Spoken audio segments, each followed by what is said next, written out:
Chapter 16. Ellis held a pulse rifle in one hand and Max's control box in the other, watching as the team readied themselves for battle in the cool red shadows of the mid-sized locking bay. The body armour he wore was too big for him, and the gun felt foreign in his grip, heavy and awkward. He had only ever gone shooting once, back in college, and that had been with a .22 target rifle. He and his roommate had spent an afternoon plinking away at empty cans in a rock quarry, and he discovered that he was a terrible shot. Not so reassuring at the moment. He tried to convince himself that he wouldn't have to use it. They had docked near the station's biodome, a tropical, according to Jess. It was as close as they could get to the main bay, the one where the nest probably was. There were 3 corridors, a flight of stairs, and several large equipment rooms between their bay and the one where Max would be fired. The team would have to clear and secure each area before he and Max could follow. Ellis swallowed hard, wishing again that he'd gone to the bathroom before they left Nemesis. His contract specifically stipulated a non-combat role, and technically he wouldn't be involved in any of the fighting. So what am I doing with an M41, wearing a splash suit? Precautionary measures and company standards, Jess had assured him. Ellis watched Teep switch on the main tracker, a handheld box that was bigger and more accurate than the standard armour models.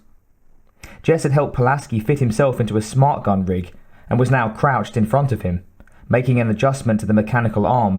Pulaski was grinning in Ellis's direction. "Hey Ellis, why don't you leave Max here and come with us? Get a little first-hand experience." Ellis smiled. "Because I'm a chicken?" Pulaski laughed loudly, creating echoes in the still chamber. Jess stood and walked over to where he and Max waited, his boots clanking softly across the metal floor. "We're going to clear the first section. Up to... Lara, what's it called?" Lara's smooth voice spilled through Ellis's headset. "Junction 4, according to the plans. Over." Jess nodded. "Right. When I call you, bring Max on out and move up to the next sealed area. And make sure you lock up before you leave, okay?" Ellis nodded. Jess had already gone over this with him back on Nemesis, but he was glad to hear it again. He didn't want to forget anything, and was afraid that he might be in a fit of nervousness. "Listen for direction changes from Lara. Watch out for splash puddles." Jess chewed at his lower lip, frowning. "And you ain't even going to need that rifle. But don't go leaving it nowhere, alright?" Ellis gripped the M41 tightly and shook his head. "Got it." Jess smiled gently at him, and Ellis wondered again how he could have killed 2 people. There was no trace of violence in his cool gaze, no hint of his terrible past, except perhaps a soft sadness in the lines around his eyes. Ellis realised suddenly that he would trust this man with his life, which, in effect, he was about to do. "We ain't going to call you up till it's all clean, Ellis. Try to relax, okay?" "Thanks," he said gratefully, but he knew he wouldn't relax until this was over with. Pulaski and Teep were waiting at the internal door, and Jess joined them, unslinging his rifle easily. "Opening internal door, over," said Teep. "Cleared to first lock, but the scan outside the tropidome is blocked. Proceed with caution, over," said Lara. "Good luck," called Ellis, and Jess raised a hand in his direction. Pulaski mimed blowing away an enemy with his M56, crouching low and gritting his teeth as he arced the weapon tightly. Teep only stared at Max for a moment, his expression unreadable. His fitted mask was loose around his neck, framing his pallid and tired face. The door slid open, and the 3 volunteers moved out, sealing it behind them. For a moment, the only sound was his own breathing, and he wished suddenly that he had gone with them, as unprepared as he was. Maybe it would be better than just waiting here, his only company a deaf-mute prisoner in a metal shell. Ellis clutched his rifle and tried to pretend he was ready for this.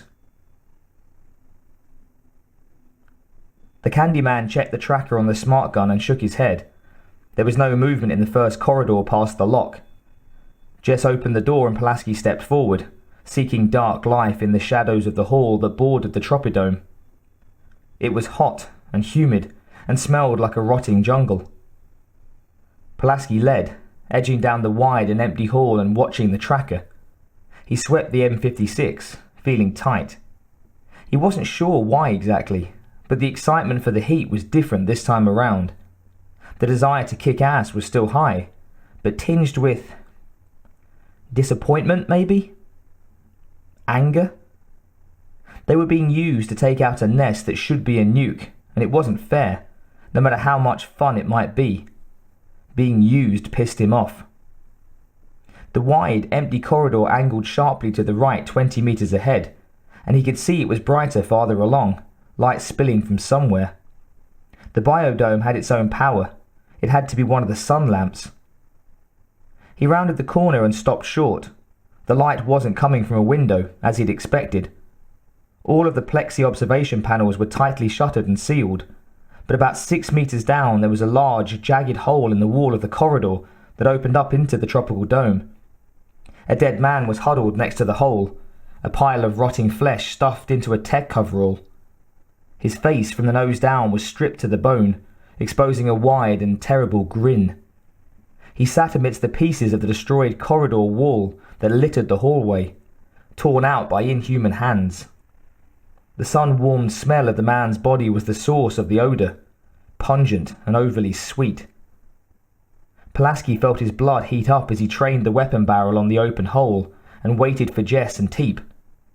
The opening was too big to block, a couple of meters across, which meant they wouldn't be able to call this section secure until the dome was cleared.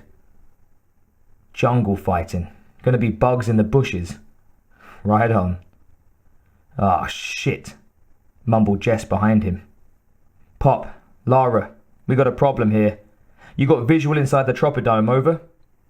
That's an affirmative, Lara. 4-dimensional, over? Jess called in their coordinates while Teep moved up to stand by Pulaski, holding the tracker to his armour. Little trip to paradise, eh, Teepy? You could use some sun, right?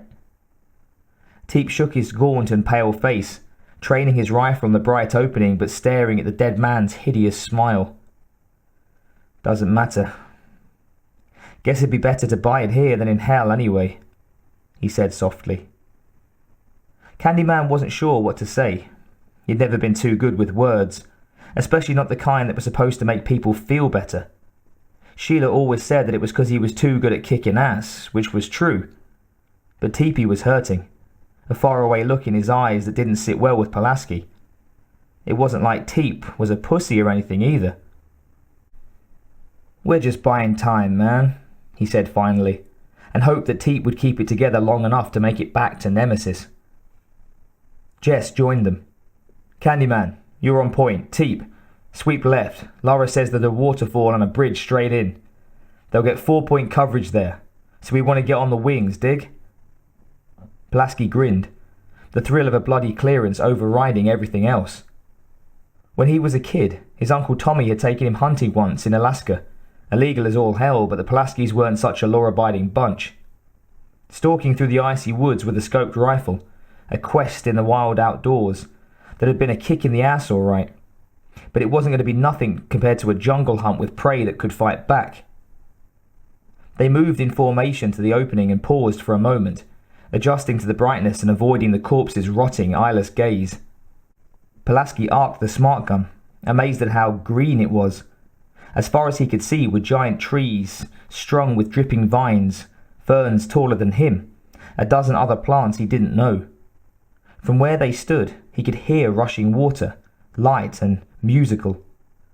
The stink was richly organic but threaded with a darker smell, a musky animal odour. The Candyman breathed it all in and stepped forward, the first sounds of movement ticking across his motion sensor. "Let's get it on," he bellowed, and strode into battle, ready to blaze a trail of death or two.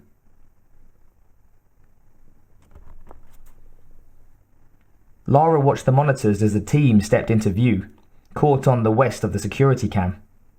Pulaski was tracking something, movement to the front. Lara saw it, a flash of bright orange that flurried out of vine-draped oak.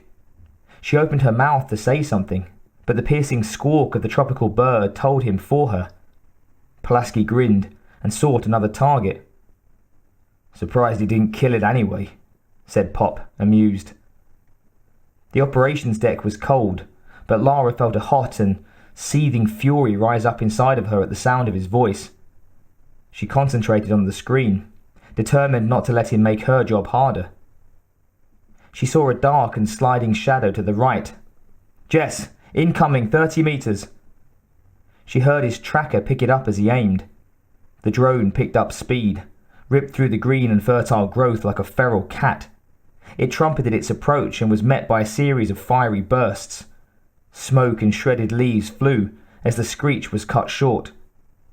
The alien crumpled into thick flora. Pulaski had another target. Lara only saw flashes of its black body in the canopy tunnel that the team was moving into. She switched monitors, picking them up from an overhead relay at another angle. "Come on, sweet baby. Come to the Candyman." A war cry, matched in ferocity by the insane scream of the attacker. The drone leapt into view, a springing ebony vision of limbs and teeth, torn to bits as Pulaski let loose, the M56 spraying the creature with explosive metal. Acid splashed, blowing steaming holes into the leaves all around. Lara searched the monitors, but saw only the green of the trees ruffling in the light, artificial wind. "Moving to the bridge," said Jess, and the team edged forward, their trackers beeping intermittently as small jungle creatures scurried away from them. Lara saw several lizards and birds fleeing into the underbrush, frightened by the approaching team. There were no dark secretions that she could see, no visible anomaly in the environment of the tropidome. The drone seemed to prefer the dark, perhaps only entering the artificial jungle to seek victims. Lara couldn't see any other movement, no blackness against the green. The camera's eye blinked suddenly, as if the station power had flickered. It was so brief that for a moment Lara thought she had imagined it. She checked the reads, frowning. The same kind of pulse that she'd spotted earlier, an erratic radio signal from somewhere inside the station. A short? Interference on the same frequency? If it was strong enough to block the intended relay they'd set up, they might have a much bigger problem than she'd originally thought. Some power source inside the station had emitted an overriding signal. There was no time to track it down. As the team moved towards the decorative waterfall, Lara saw another drone. It scurried out onto the Plasticrete Bridge, an arch that spanned a tiny lake in the centre of the dome. Pop took it. "Ground team, you got one on the bridge. Far side of the rock pool, over." Pulaski marched forward and found the hissing creature with the M56. The powerful weapon swung from his hip and targeted, and the huge man squeezed the trigger in full auto. Chips of simulated rock danced up and fell into the blue water as the bullets found their purpose.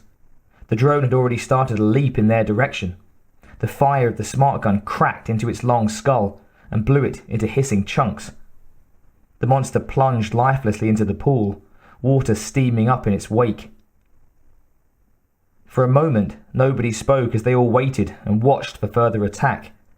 The screen showed nothing but a peaceful wilderness, encased in plexi against the darkness of space. Lara pulled up multiple angles, but nothing alien moved across the monitors. "Gentlemen, we have found paradise," said Jess softly. "And it's contaminated," finished Teep. Pulaski laughed. Lara let herself relax a bit. Bugs sometimes paused in their onslaught for whatever reason, but they didn't hide or run from battle. The tropidome was clear. The team stood and watched the waterfall for another few seconds, and Lara wished she could be there. It was beautiful, like an oasis for her eyes after months of nothing but cold and metal. "Hey Pop, how about this for a retirement home?" Pulaski sounded happy, turning his face up to the full sun, eyes closed. Teep mumbled something that only Lara caught part of. "Kid yourself, we ain't gonna be..." The rest was lost. Too soft for her to hear. Jess shook his head and spoke gently. "Hold on, Teep. We're gonna make it." Jess's response confirmed what she thought. Teep shouldn't be in there, and she wished that she could tell him that his fears were unfounded. She said nothing. Teep was in bad shape, but there wasn't anything anyone could do for him until the operation was over. Looks like secure. Pop, Lara, you got anything? Over. Jess sounded calm, if concerned about Teep. A moment of rest in a deep space jungle. Pop answered. Confirm. Nothing on camera, kiddies. Scratch it off. Back up and keep moving. Over. Copy that. They started back towards the blasted entry and back towards the infestation, deep inside the murdered terminal. Lara took a last wistful look at the tropical beauty and called up the next operational camera at Junction 4.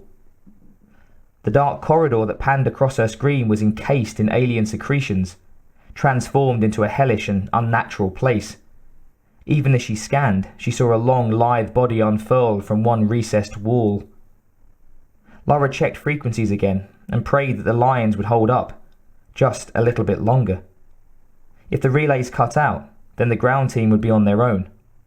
And if that happened, the boys weren't going to make it out alive.